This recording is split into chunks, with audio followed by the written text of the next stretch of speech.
welcome, avid fans and listeners. All three of you? Yeah. Hello again. So, we're trying something a little different this time.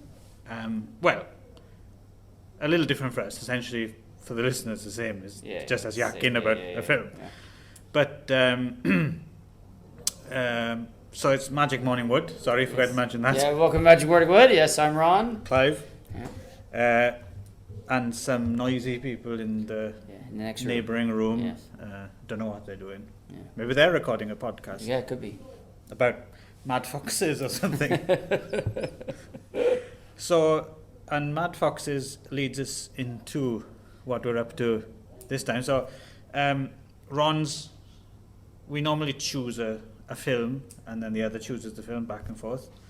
Ron's having choosing issues. Yes, I was second guessing myself all this month, so I couldn't really choose one. Right. So based on the recommendation of Clive. Well, I didn't know anything about it, but in the interim, we've decided rather than choose an old favourite, either of mine or Ron's, we both watched something that we're new to, and in fact, we've just watched it. Just 5 minutes ago, we put it out. This is our new way of doing things, rather than watching something and then we're researching it and then doing it a week later. This one we're actually doing a almost direct reaction. Yes, off the cuff. So our research, well, there has been no research, not really. We had a quick look at basically the same as usual, right? Yeah. So we. So. The film in question, the connection to Mad Foxes, when we were watching Mad Foxes, I'm sure all you millions listening will remember from the last blockbusting episode, we claimed that the biker gang of Mad Foxes were the gayest biker gang in cinema. And then after making such a claim, it came to my mind, hang on now, there is that film from 1971. I'm going with 71, released 72. Yeah. 71, it says 71 and IMDb says 72, but right. Somewhere early 70s. Probably recorded, filmed in 71 or even earlier. Is the film Pink Angels. And sometimes called Pink Angels, sometimes called The Pink Angels. Right. I found that the was either the here or there, depending on. Well, the on-screen print was Pink Angels. Was just Pink Angels, yeah. But a lot of the listings called The Pink Angels. Yes, I've even seen it listed as Pink Angels, but it on screen is Pink Angels. So, yeah, and yes, I would say this. Well, the question of their sexuality is actually something we might get into. So. Yeah, so today's, this month's film is Pink Angels, and so it's a film released by Crown International Pictures, who specialised in a lot of kind of drive-in exploitation. Well, I see that's interesting because Ron's holding up on his iPhone a screenshot of the opening credits and the Pink Angels. Yeah, but that's a different. It's a very different text, so it was almost like a different print has been released, where they renamed it with the, and they've changed all the font. And that's true. And I have to admit, the one sometimes you can tell when you watch older movies, because we actually watched this on YouTube. It's on YouTube. I do have another copy actually on a hard drive at home, which is maybe that one you're showing me there. It may have been re-released or something. Sometimes when you're watching these things, if there's a re-release for video and it has a computer-generated title, it's very obvious. But this one didn't look that bad. No. Yeah. So, anyway, what's other among friends, Ron? Right. Doesn't really matter. So it was directed by Larry G. Brown, Larry G. Brown, who is credited as Lawrence Brown. Right. Written by Margaret McPherson. Uh-huh. If you could really say there was a writer on this movie. Well, let's not be unkind, Ron. No. It just struck me as quite an improvised. Yeah, that's true. It does seem in that. Yeah, I'm not saying that necessarily that it was a bad movie, but it was definitely. I'm not sure how much of a script there was. It seemed like there was more of let's go on the road and see what happens, and then we'll put something together. There's a lot of kind of overlap with Easy Rider, and that is one of the things here, isn't it? That kind of freewheeling, make it up as you go along, right. ad-libbing kind of vibe. Larry G. Brown, I looked him up, and the name did ring a bell. I have seen one of his other films. Apparently he only directed 3.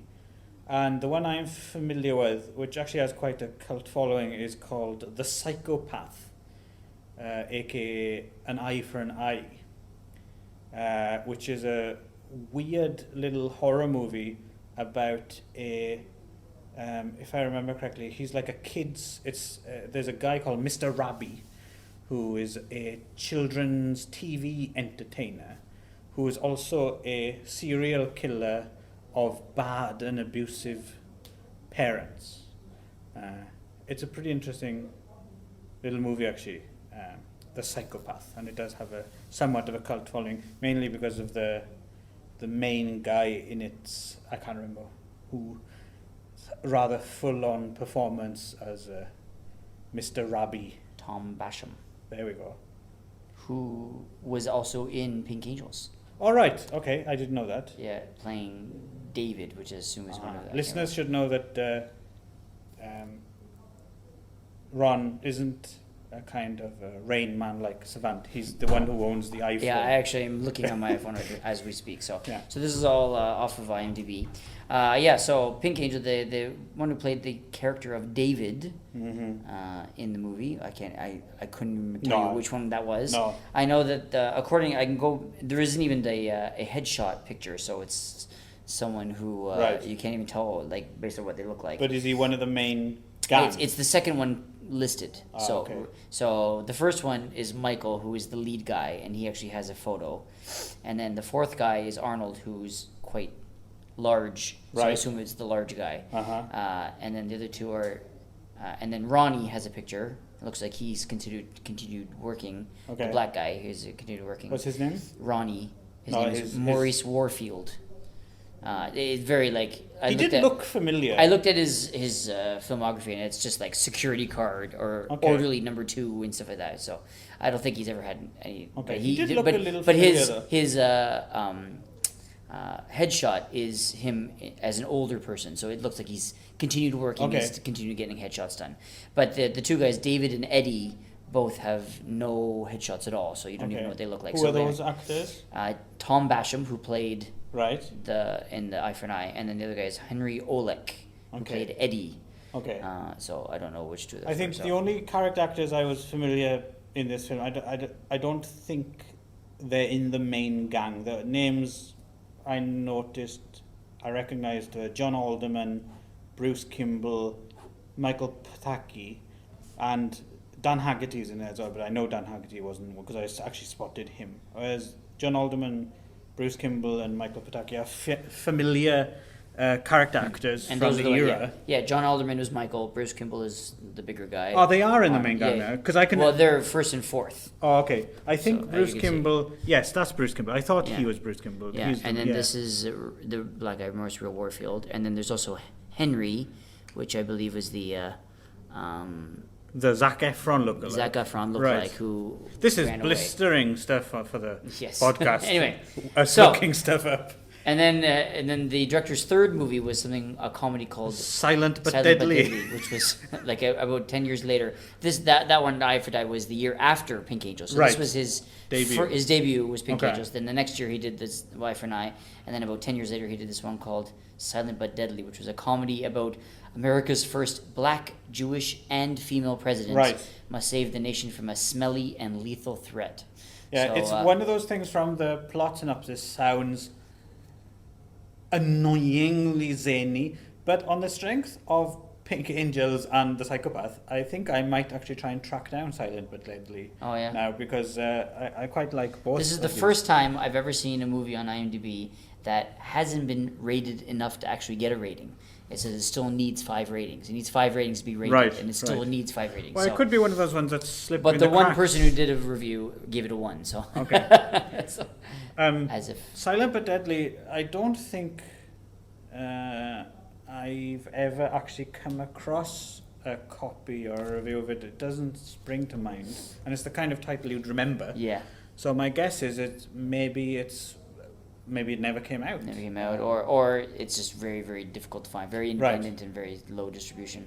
I think I'm gonna have to make a note to look out for Silent But Deadly. Anyway, Yeah. Going back to Pink Angels. Uh-huh. So we begin with sort of a lot of montages. There's a lot of montages. In this movie. A lot of like montage heavy. heavy. It's just a lot of like filming them doing stuff, either like cavorting or frolicking or riding their bikes, and then just putting this kind of real folksy. Obviously, they've got some guy who probably they knew, whatever, who recorded some. Like, there's a lot of folk and like kind sound of a lot soft rock. like John McClane or like a real like folksy rock, like late 60s, early 70s kind of feel. That's just sort of like overdubbing everything. Some of it was awful, and some of it was not bad. Yeah, I wouldn't rush out to buy the no, soundtrack. Certainly not. But a lot of it was like here in America. Like a lot of it was like America, something about America, and and I don't know. It was just real like I don't know. So obviously it was probably some like cheaply gotten music that they could get that was sort of basic America type music that maybe they could afford the rights for, or maybe it was a friend of the producer or filmmakers or whatever. Anyway, so it starts with this sort of like real random montage of images that you don't really know what's happening. Well, and there's not much in the way of dialogue either for a while. Yeah.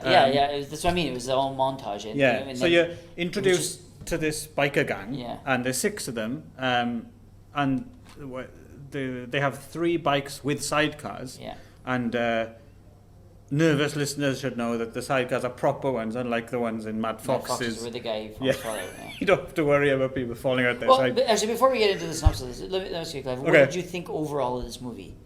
Well, I'm actually obviously we haven't had time to ruminate on it. Right. Yeah. But my initial impression, I'm feeling quite fondly towards it. Oh, really? Yeah. I have to admit, especially as we'll get to it, I quite appreciate when ending pulls the rug from under you. Okay, yeah, which certainly did that. Yeah, it's certainly an unexpected ending. So we have the and yourself, Ron? Yeah, I'd say along the same. It was I wasn't quite sure what to expect going in, but this is this is our first comedy that we're reviewing, right? So I mean, Mad Foxes wasn't directly a comedy, right? So it was hilarious, but not necessarily meant to be. This one was actually billed as a comedy, I believe, and was meant to be a comedy. And at least it's listed as a comedy on the IMDb. Right. And despite the depressing ending, what's interesting actually, just to dwell a little bit on it being a comedy and stuff, and before we get into that, I suppose we should clear up so you have this montage at the beginning, and it takes a little while to kind of get up to speed, and this small gang, they roll up to a burger stand, right, and they kind of terrorize the staff of the... But first they've picked up a hitchhiker. Yes, who looks like Zac Efron. Looks like Zac Efron from the early 70s. And the kind of the payoff gag here is they come on all very threatening and everything, and then slowly... And the leader is like, points to the picnic table, makes them all sit down. He's very commanding and authoritative. And actually, when they pull up to the burger stand, they mindlessly drive into the side, and it actually falls over and hits the guy in the sidecar. Looks quite painful. Yeah. And he goes up to order, and he's like, "I want give a me burger, this. Write it down. And a chocolate shake, write it down." Very menacing, trying to be like really tough biker guys. But slowly, the Zac Efron character slowly starts to realize this, and as the viewers too, there's something not quite normal about this gang, and then they end up having a food fight and behaving, well, in a very camp manner, I guess. So at which point, Mr. Zac Efron lookalike proclaims, "Jesus Christ, you're all faggots!" And then runs away. Yes, and that's our introduction. Being with the tough biker gang was not scary, so he was able to get on the bike with this tough, scary biker gang. But the fact that they were gay was too much, and that well, was this is the thing. This is the thing. Yeah. They refer to themselves as faggots as well, and Jesus Christ, you're all faggots. But I was wondering about this. Are they actually gay, or are they just transvestites? Transvestites, yeah. Because basically, I suppose we don't really care about spoilers on this podcast in general, do we?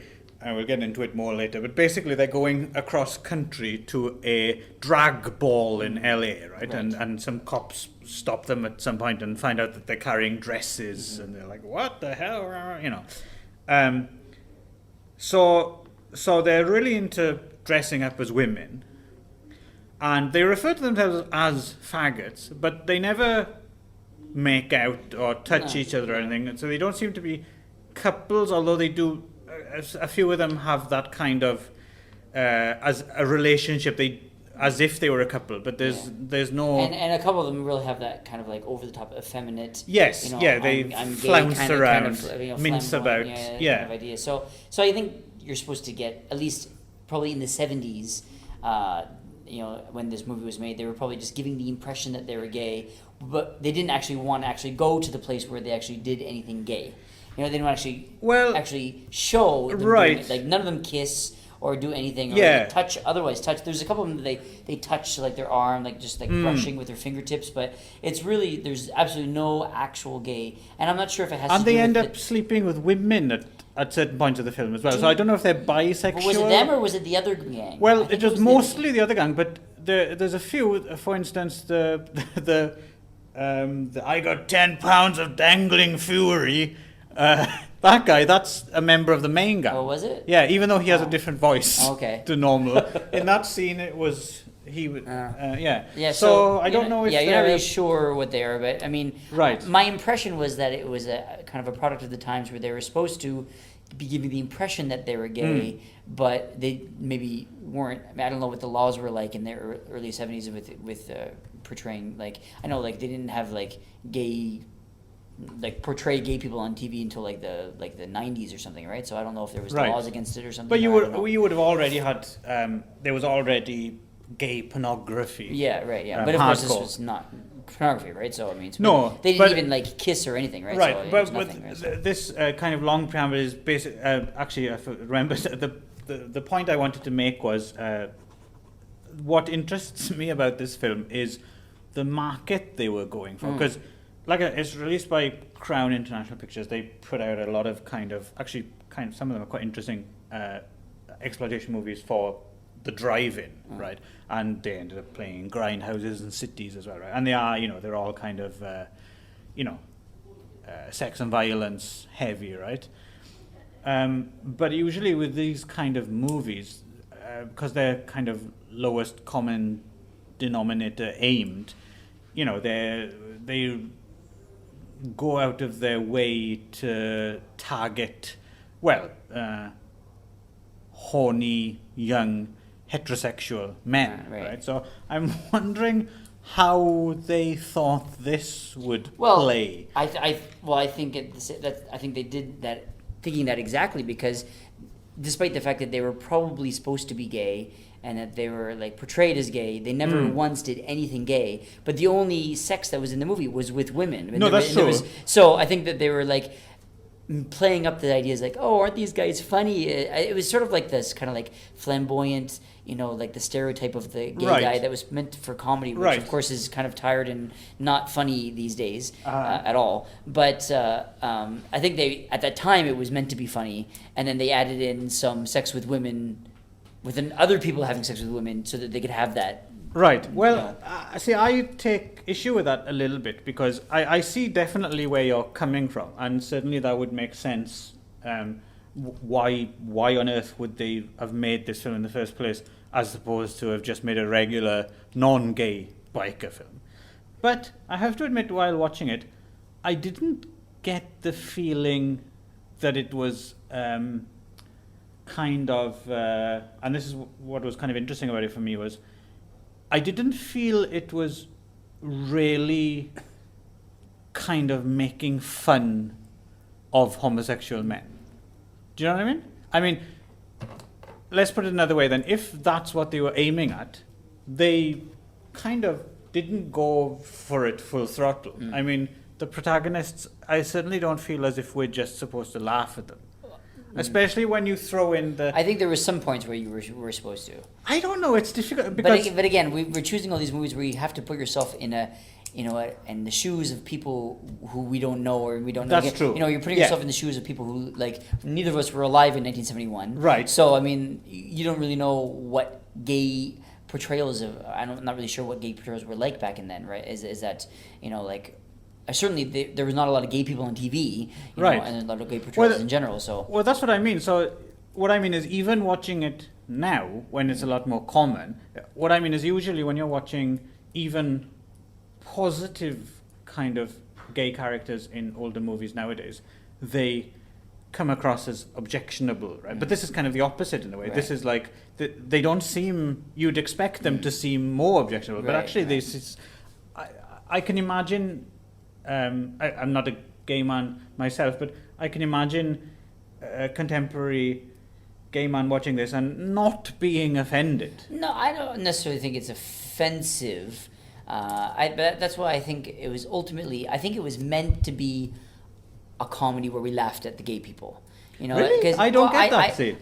I didn't think that until the ending when they were all in drag, and then the guys who were trying to beat them up didn't recognize them, and then ended up hanging with them. So that's what I mean. Because I think that was the key. Was that they're like, oh, isn't it so funny? They're in dresses and they're in drag, and no one recognizes them. You know, and it's sort of like the bosom buddies. You know, Tom Hanks. You know, the show, and you know that kind of mentality in the. But the thing is, it's funny. The guys in dresses are funny. You know, the overall tone of and. Just to get it straight from the beginning, I don't think it's an unqualified success, this film. It's all over the place, and parts are... I mean, it's not a very long film anyway, so it's not an issue. It's like 80 minutes. But parts do kind of drag a bit, but some parts are kind of inspired. And what I liked about it was that it had scenes like that. Like, for instance, there's... So, basically, again, I just realized they don't realize what we're talking about. The scene you're talking about, there's a scene where early on, our protagonists, they stop and have a champagne picnic. Yeah, right? There's another example, yes. Yeah, so this is a little bit playing in that direction. I agree, like one of the bikers has forgotten to bring the candelabras out, exactly. and the other one's being bitchy towards him. You know, it's like, oh, where, you know, and that guy was really like, oh, where's the candelabra? And go get it, honey. You know, that kind of stuff. But the thing is that, what I mean is that that kind of humour, that's probably the summit of, it doesn't get much more kind of stereotyped than that, right? No. That's kind of, and the thing is, when you're dealing in this area of that kind of camp, it's kind of, I think sometimes people are maybe a bit nervous around that kind of comedy because they think it would be, you know, offensive or in some way pejorative or making fun. But a lot of gay people would have fun with that kind of portrayal themselves, right? So that's what I mean. If you take that as an example of about as far as it goes down that road, then that's actually not particularly problematic at all. You can imagine no one finding that particularly offensive. Would you say? Yeah, I guess so. But part of it, I also got the impression that, I'm guessing, of course I don't know this for a fact, but I'm guessing that none or very few of the actors were actually gay. I get that feeling. I see what you mean. It's not like an insider. It's an outsider making fun of something. Exactly. Right. And the feeling that I got was that almost like, as I said, that it felt very improvised, and I felt like quite possibly a lot of the actors probably weren't even comfortable doing more than they could have. Maybe the director wanted to show more or to play more with it, but maybe the actors refused or wouldn't do it, that kind of thing. You know, because it was very taboo at the time, right? So. We're thinking of this other film I mentioned, Larry G. Brown's The Psychopath. This Mr. Rabi character, the main protagonist of that film as well. If I remember correctly, he has a kind of strange, mother-dominated kind of closet homosexual thing going on as well. So, with all that in mind, I'm getting the feeling that if anyone was actually gay or interested in gay topics, then if that's, I don't know what a gay topic is, this is a gay topic, but maybe it's Larry G. Brown, right? Maybe he's the element here, which is trying to push his agenda or to push his ideas. Or again, we don't know much about Larry G. I don't think it's just we don't know it. As far as I know, I've never really seen much written about him. If I had to wildly speculate, maybe he's a gay man who was making films for the drive-ins and taking subject matters that were guaranteed moneymakers, horror films, psycho thrillers, biker movies, and seeing how much he could kind of get away with, I guess. That would be my... quite possible. Yeah. And, of course, when you're doing stuff like that, the results are kind of uneven, right? But certainly I wouldn't hesitate, let's say, to put Pink Angels on for a gay friend of mine thinking, they might get offended do you know what I mean? But I do still think that the gay portrayals were meant to be comedy. I'm not sure. Yes, but in a way, I think it's more of rather than comedy, but not comedy. Ha ha! Ha, look at these people; they're gay. More based on these are tough-looking bikers. Oh, but they like dressing up as women. Right. The shock of it. The incongruity of the fact that these are tough guys who are gay and exactly. Dress up as and women, I think if our speculation is correct, and for instance Larry G. Brown was a gay man or trans, I would imagine that kind of gave him license, or rather he wouldn't be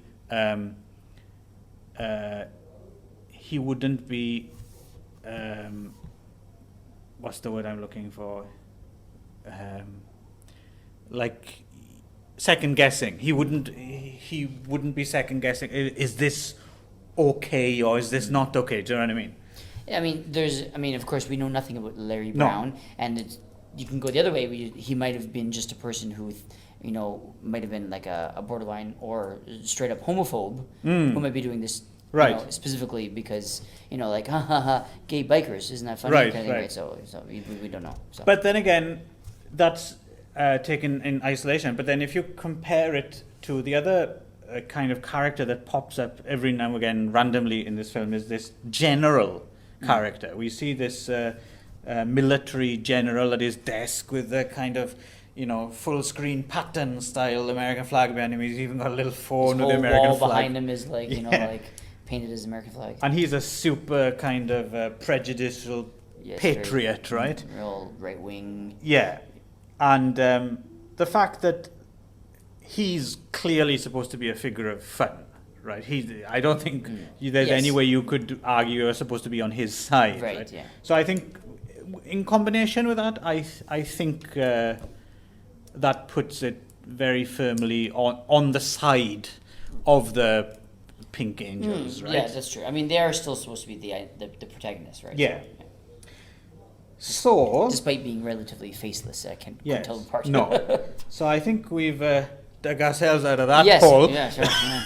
If you say so. So let's anyway, move on. Yeah, moving on. So so they go. So anyway, these fucking puffs and side hackers.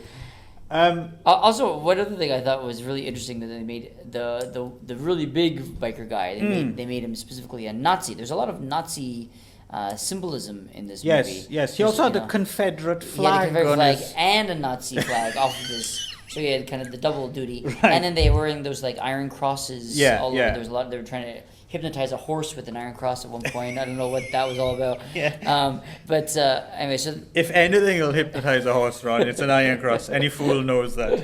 and so they had like all this like Nazi regalia, and then but also in the gang was a black guy. So Yes. so and there was a very clear shot right at the very beginning where there was the big guy who was sitting with his Nazi flag hanging off of his hat, and the black guy was right behind him. Right. You know, and I thought it was an odd choice to Yeah. I don't know. I'm sure it was. Well, again, don't know. I mean, I wouldn't want to credit Larry J. Brown with too much, but Yeah. because as well, I mean, pre kind of the punks starting to do this, that's who did this, appropriate that imagery, were bikers, right? Right. And of course, you did have right-wing neo-Nazi bikers, but you also had just kind of troublemaking bikers who just like to fuck around Right, with the yeah. image, right? Right. I mean, there's a lot of people who mess around with that kind of stuff, and I'm pretty sure that it runs no deeper. I mean, Lemmy and Motorhead as well, right? They like to mess around with that kind of imagery, but I don't think Lemmy was in any way a racist or. And then, of course, we also have the British. The Liverpudlian. I'm assuming. Yeah, I think he was. Yeah, he definitely had like the John Lennon glasses, and I think he was, had watched a couple interviews with the Beatles, and then decided he was going to do it in a British accent. Yes, but apparently he seems to have only watched interviews with the Beatles mumbling, because it's not the worst Liverpudlian accent I've ever heard, but it's pretty bad. But to be fair, you can't understand what he's saying half the time anyway. Yeah. So Liverpool. It's not as bad as there's a Canadian movie called Rock and Roll Nightmare, which I think we're probably going to do on this show sometime soon. And there's a guy in that called Stig. He's the drummer in this heavy metal band.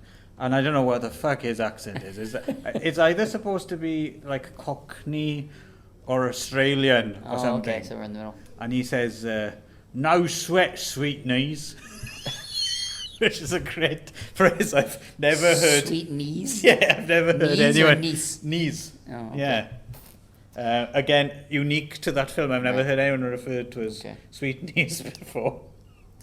So, but the thing with this movie was it was there's absolutely zero story other than like cross country travel to LA, and it was just a really random series of images and scenes that they quite obviously had imposed, and then just sort of like threw it in there as sort of like travel movie stuff. Well, it's very much in stuff. the vein of Easy Rider and other bike films, right? And I know it's, when talking about biker films, mentioning Easy Rider is a very lazy comparison to make. But actually, in this case, I think it's pretty much on the money. I think, right? it was. I mean, it's not. I mean, there's plenty of like other biker homage, movies. if not like a straight up like trying to mimic the feeling, but just making them gay, right? So, yeah, and there were biker movies, pre Easy Rider as well, right? There's not a shortage of biker movies, and not all of them go down that route. Some of them are a lot more kind of straight ahead, straight down the middle. There's none of that kind of ad-lib stuff, and so I think Easy Rider was a direct influence. I think. And speaking of rambling, as I just realised we're all over the place, and the reason we mentioned the champagne picnic was because we were talking about that scene later on in the movie. So what happens at this champagne picnic when they're kind of mincing around having their picnic? Another rival biker gang turns up, and this is a more conventional straight biker gang, I guess. Well, that was another question. Okay. I wasn't sure if they were supposed to be a conventional, because I mean, definitely they were supposed to be more interested in girls, and then they have sex with the girls, and then they go get the girls and then bring them back and stuff like that. But like the one guy had he had the pink pink circles, like the male symbol with like the arrow, the circle with the arrow, like painted on his knees, and looked like he had sweet knees. The sweet knees, and it looked like he had the one for the women painted like over his ass and stuff. So I was like, this is supposed to be another like. And then they were wrestling and they were doing very like homoerotic stuff. Again, I don't want to credit these filmmakers too much, but it is kind of interesting because I thought the same thing. Because when this let's say for now, for the sake of mine, the straight gang turn up and the two leaders kind of face off against each other, and they're like, "Where's your broads? Yeah. Where's yours?" I was kind of wondering there for a minute, are they going to turn out to be another gay biker gang? That's what I thought for sure. Yeah. But then they looked like they were interested in the girls, and then they followed them, and then thought they were girls at the end, and that was the whole. Well, yeah. So again, just so we don't get. That's the reason we're mentioning this is because what happens is they end up the rival biker gang end up joining in this picnic, and in order to kind of, I'm not sure why exactly they do this, but the Pink Angels they fetch one of their lot to go to a bar they'd gone into earlier, which was full of like dancing bar girls, right? Who just burst out of a door and start dancing. They each get like their individual little dance, including a really, really old woman. Yes, for some odd reason. And one black woman and one Asian one who they make fun of. Yeah. That was the other interesting thing. Was there's one bit where they're referring to, and it's full on like and like, does she slit sideways and all this kind of thing, and it's like, oh, okay, that's kind of okay. Yeah. They went there. Yeah.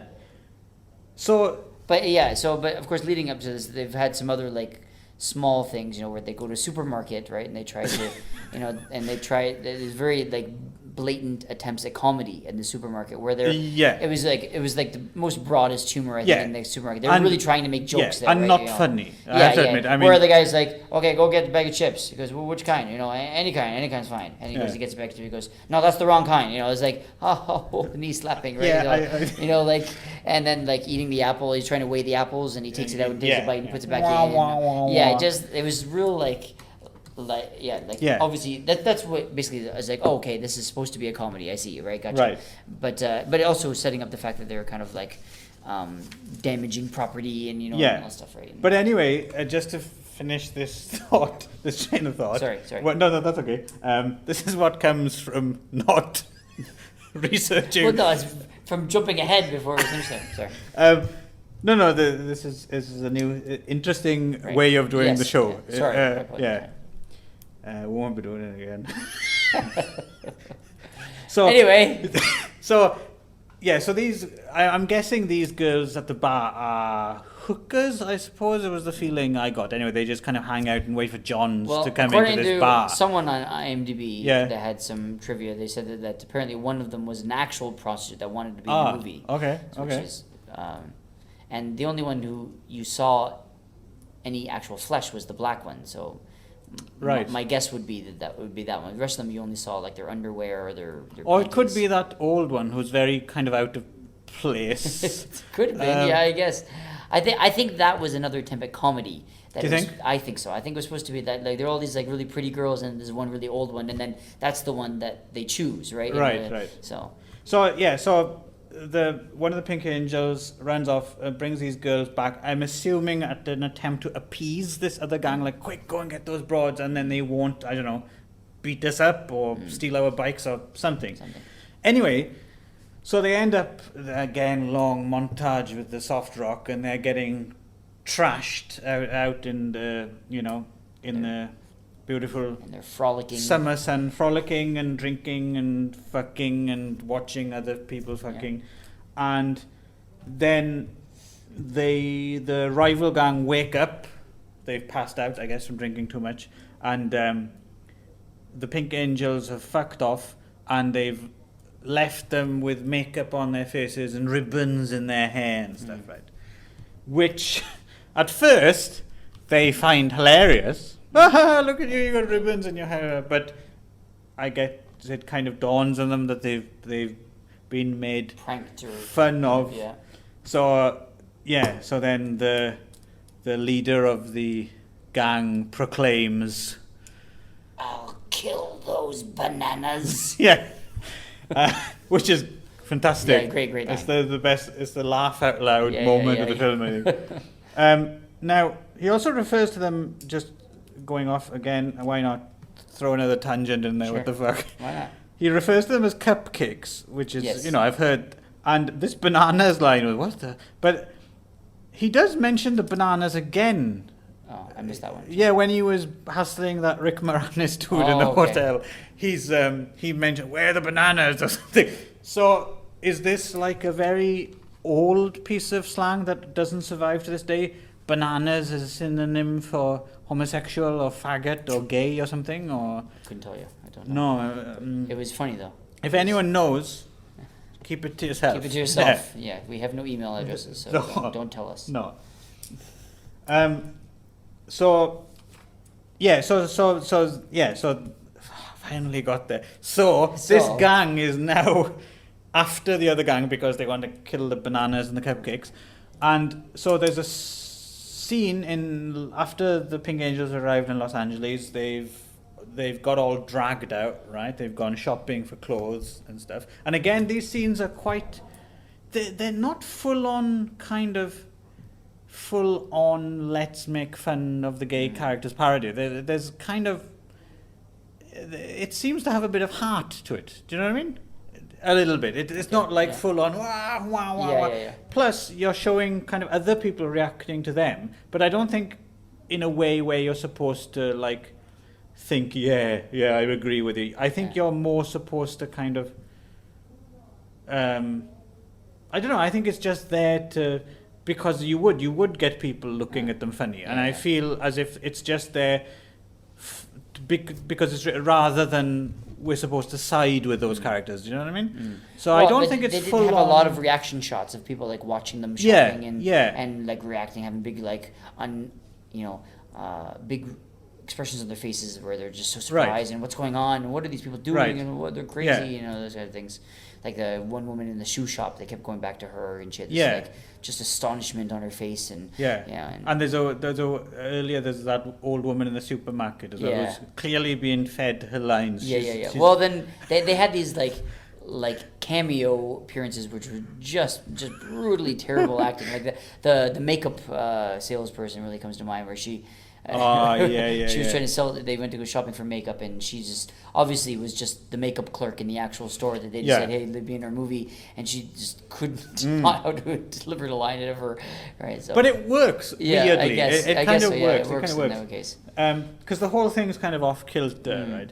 So So anyway, this gang ends up in the same bar with the dragged out Pink Angels of, I guess they finally reached their destination, this ball. It doesn't look like much of a ball to me. There's no one else there.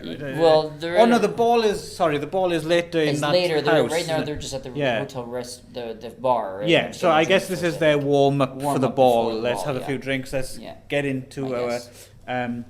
But I mean, you skipped over like tons of stuff beforehand. No, I know. Which is, of course, the reason I'm trying to get is because we were talking about...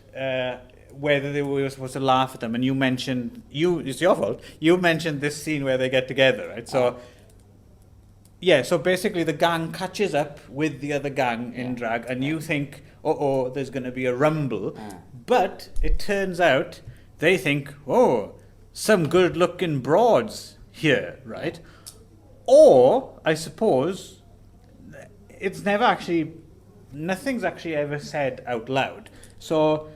I'm wondering if they know who they are, but they think, hey, they're looking mighty fine, and they decide to just hook up. I see, and then that's why they were actually gay the whole time and everything. Because I think it's possible. Yes. I also think it's possible that you're overthinking it a bit much. I think it Absolutely. was... My impression was that as soon as you saw them enter the hotel bar in drag, and then you see the bikers... The rival gang show up looking for them and holding the clerk by his shirt, saying like, "Where are they? Where are the cupcakes? On the top floor, or whatever." And they go to find them.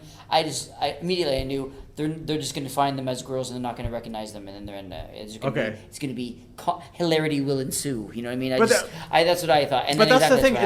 It's if that was the case, I think they'd portray it more like broad because. Would the they? earlier scenes. Maybe you're just giving them too much Well, no, credit. but the thing is, earlier, like you said yourself, the scenes in the supermarket and stuff proves that they're more than willing to do that. Right? Right. That's not outside their remit. Right. So if that was all they were going for, I would have thought that would have had more of a wah wah wah wah vibe to it, right? Which it didn't.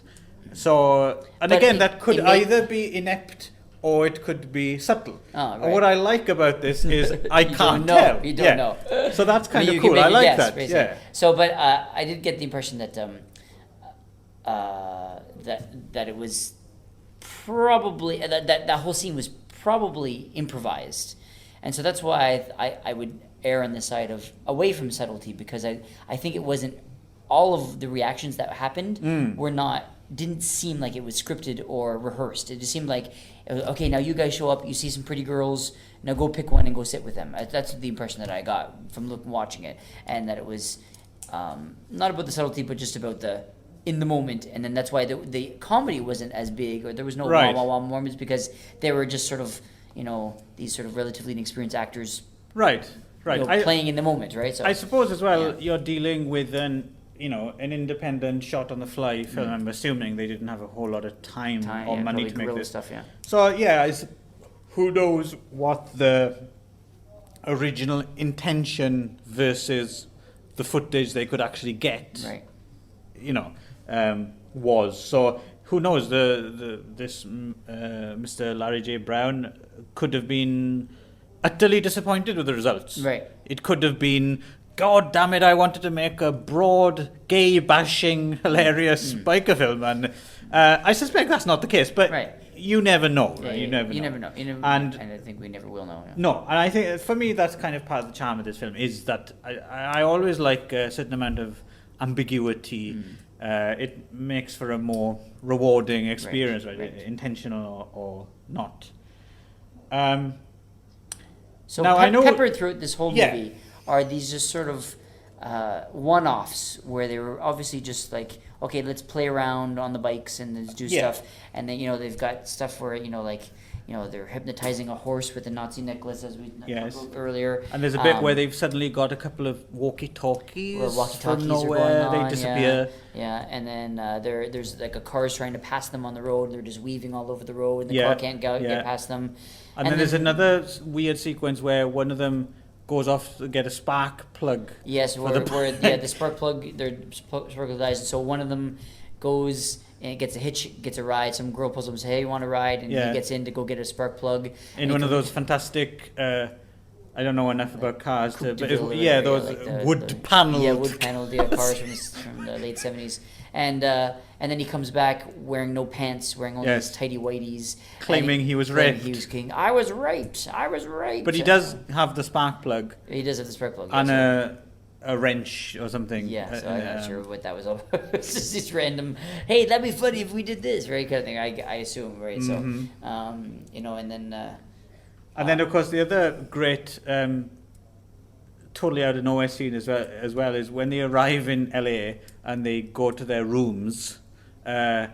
The one room is there's the biggest guy, the fattest guy of the group, and the Liverpudlian, and they call down for some room service for a couple of drinks, and the room service is delivered by a topless woman. Not so, she was totally naked. Oh, she was naked. She was wearing only the just an apron, right? Yeah, Just- yeah. So you couldn't see her front bottom, yeah. but you could see the behind and her tits. Yeah, In fact, when you saw her tits, you heard the sound moo, which was the other big laugh out loud. Yeah, but it was because she they were talking about stuff, because she goes, "Hey, you want some drugs?" And they say, "What kind of drugs?" And they have this whole long conversation about, "What, you want some drugs? No, you want a drug. Oh, you want drugs? I want drugs. What kind of drugs you got?" And they go on drugs. Yes. And then she goes, "Well, is there anything else you want?"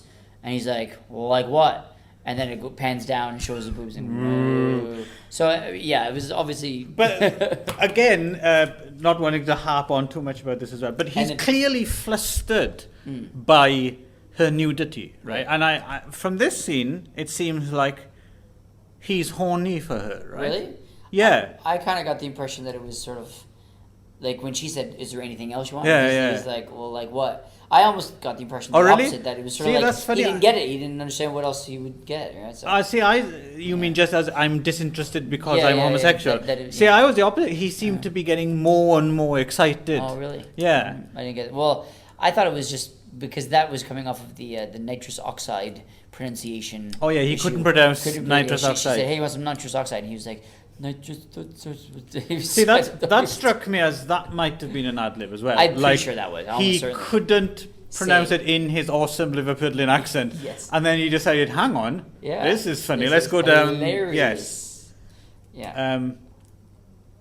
Anyway, so as well with these random bits, you're also randomly getting shots of the general throughout this whole movie, just doing random things to show how militaristic he is. Yes, yes. You know, he's got he has a scene which is probably my favorite, where he has a giant map on the wall, and he's just pointing at the map, and it says at the top of the map, "Top secret map." Yeah. This is a very strange map as well, because as far as I could tell, this map didn't actually correspond to any real map, because you had like Detroit over here just down the road from Los Angeles or something. Yeah. And it was no shape to it. Yeah, and they were putting these pins in it and stuff. Yeah. I didn't even know what they were doing. I don't know what was that supposed to be a map of like America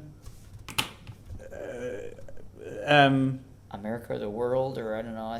was it like they were keeping an eye on subversive groups I or guess something? So. I guess that's what you were supposed to get the impression, right? So something Yeah. to do with the military, right? And then he's got another one where he's asks his sexy secretary, who they spent like a very long time panning up to show her large breasts as well.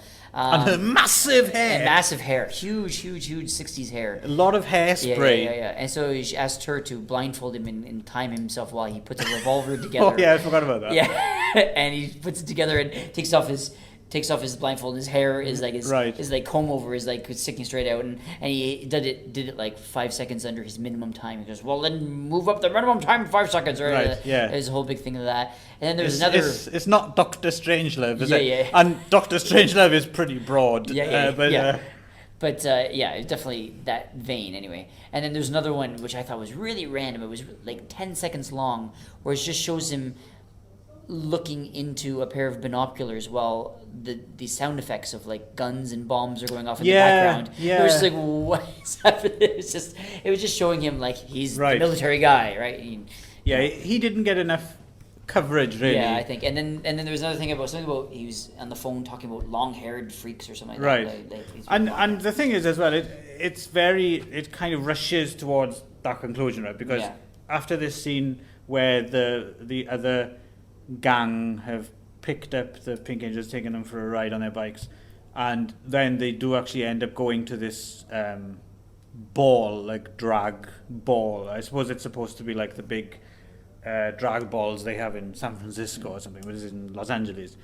And they turn up at this big house.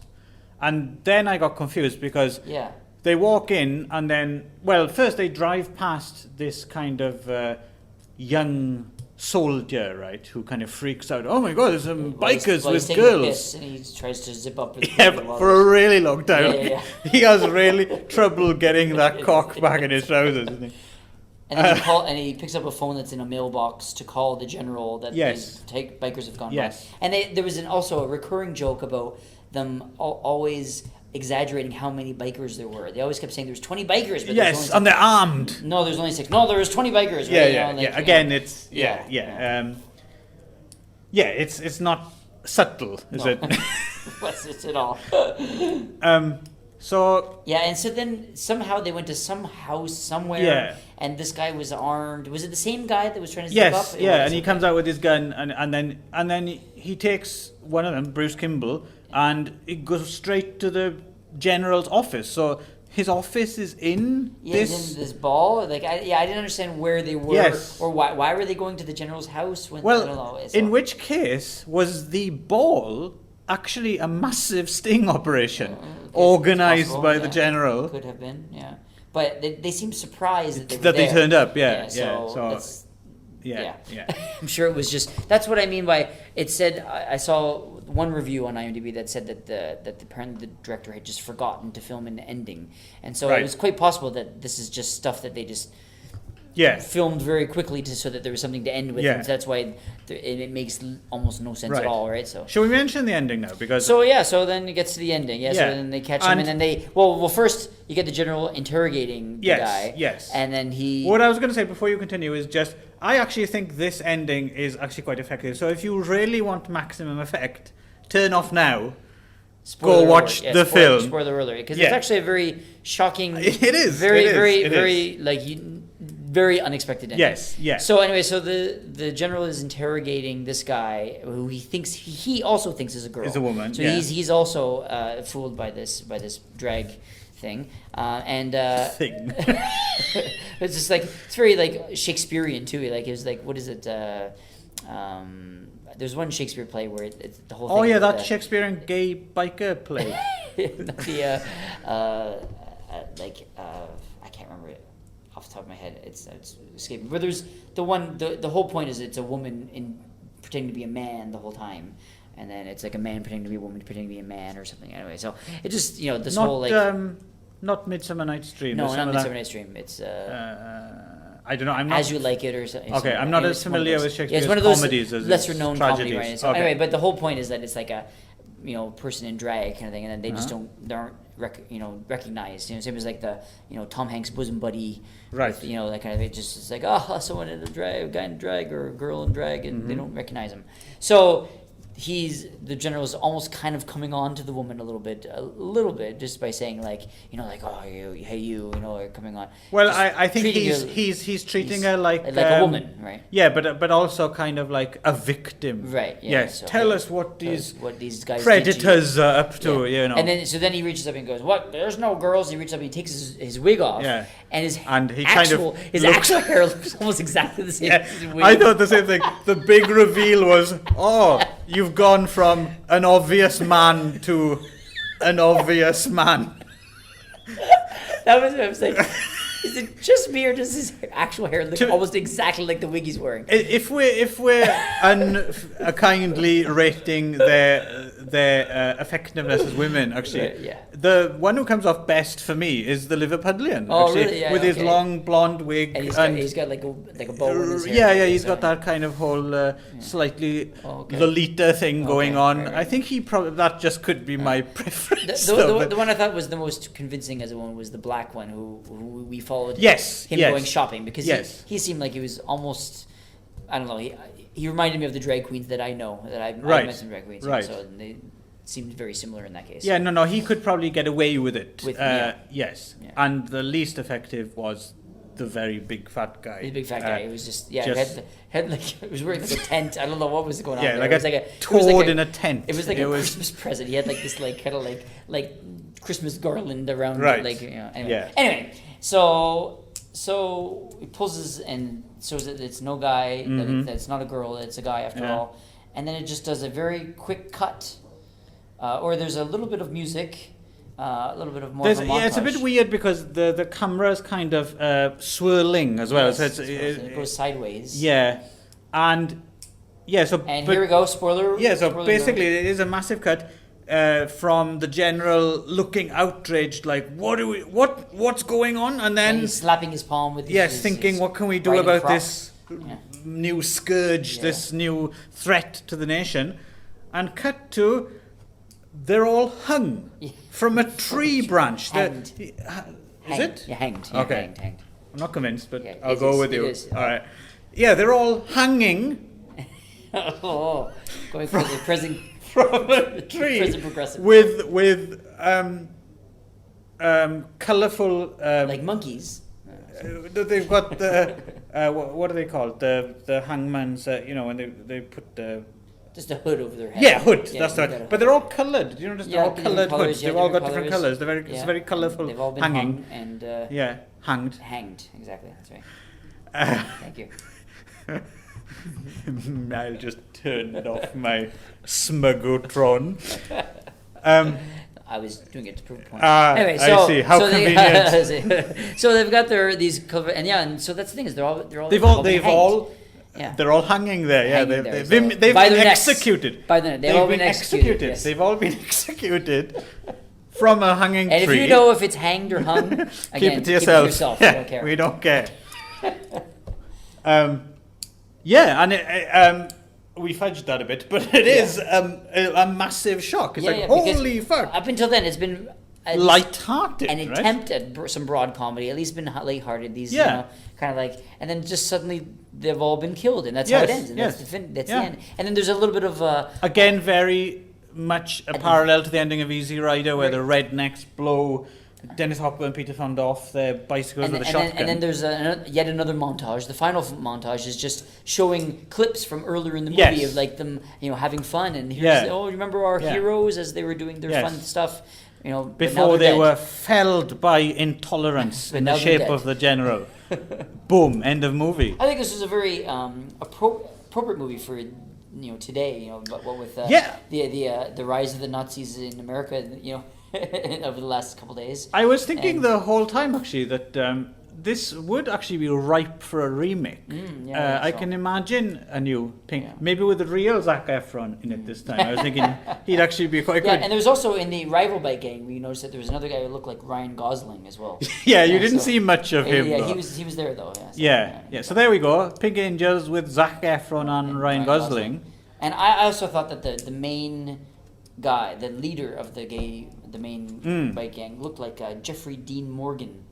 Oh, maybe a little bit. Yeah, I thought a little bit. Anyways. And one of the guys sometimes reminds us, if we're going down this silly route, looked a bit like, I always forget his name, but the guy who plays Mike McClintock in Veep. Oh, okay, yeah. Okay.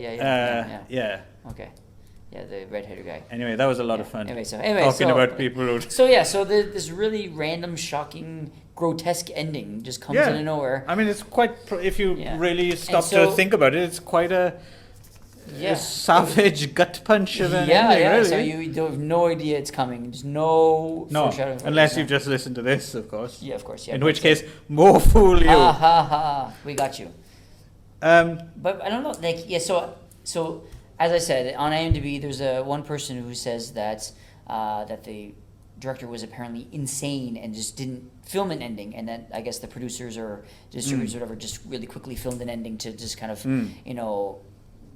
wrap things up, which is why it didn't really entirely make much sense as to what house they were at or where they were and stuff like that. So, but at the same time, someone else said that was not true and that it was completely Without having done any research, my gut tells me I call bullshit on it. I don't think the director went on saying, and I don't think he died, obviously because he went on to make it. No, I think even though it's out of left field, it's not.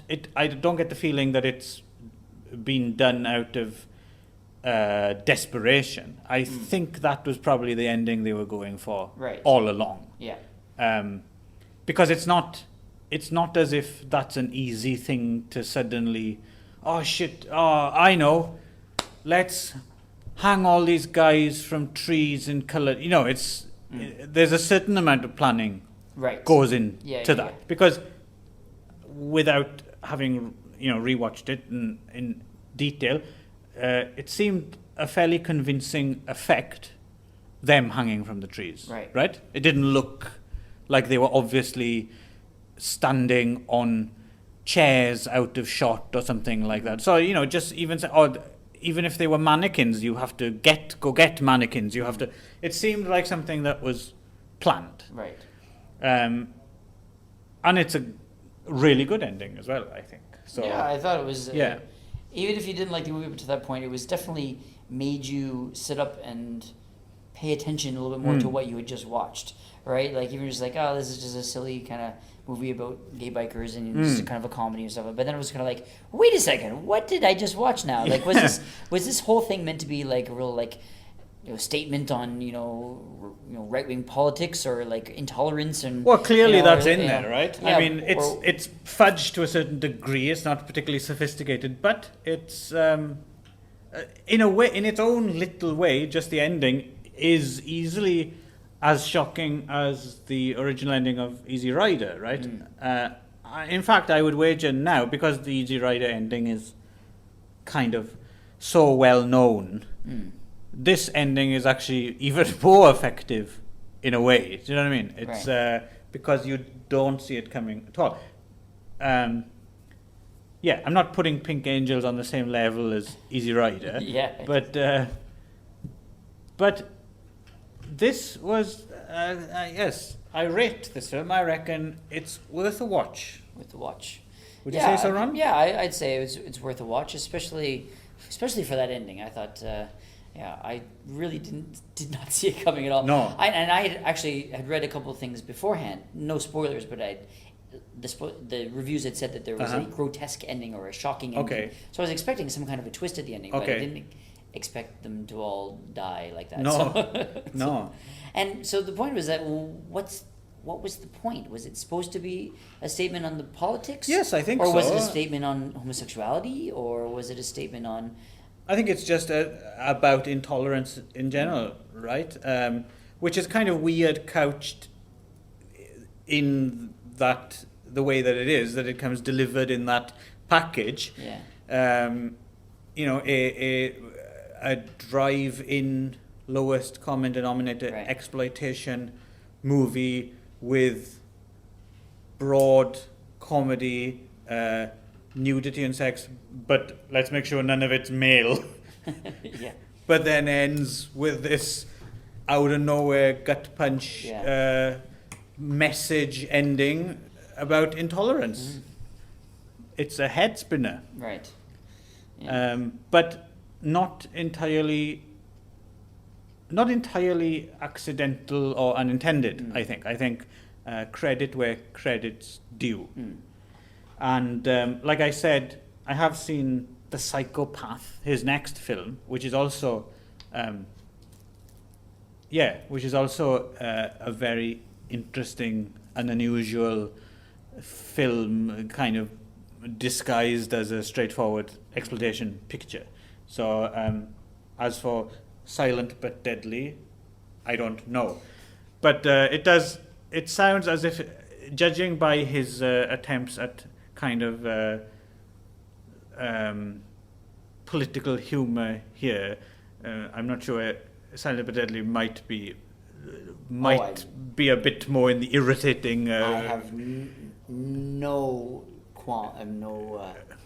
words. Misconceptions. No words. I have no misconceptions that movie is probably absolutely just brutally. Well, terrible. I mean, it's unfair. We haven't.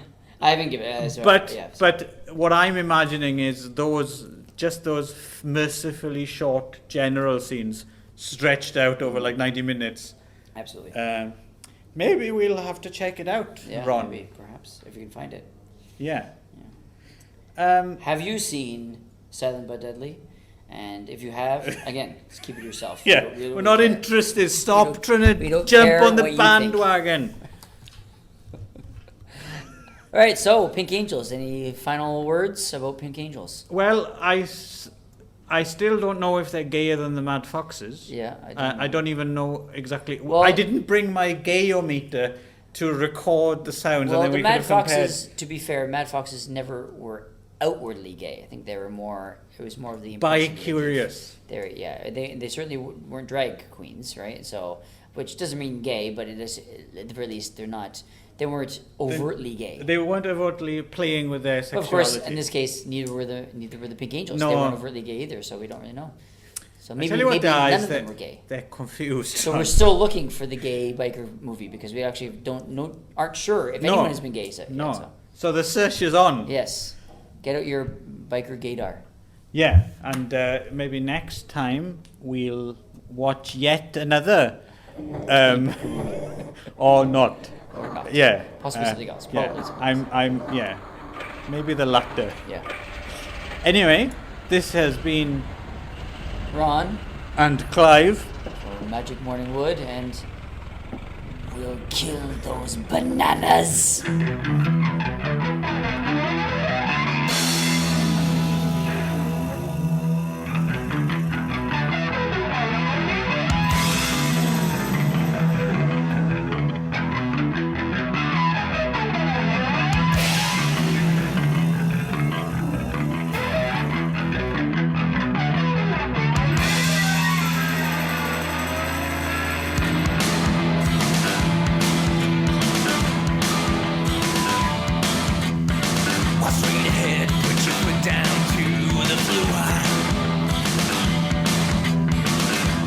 suck until it just can't work no more.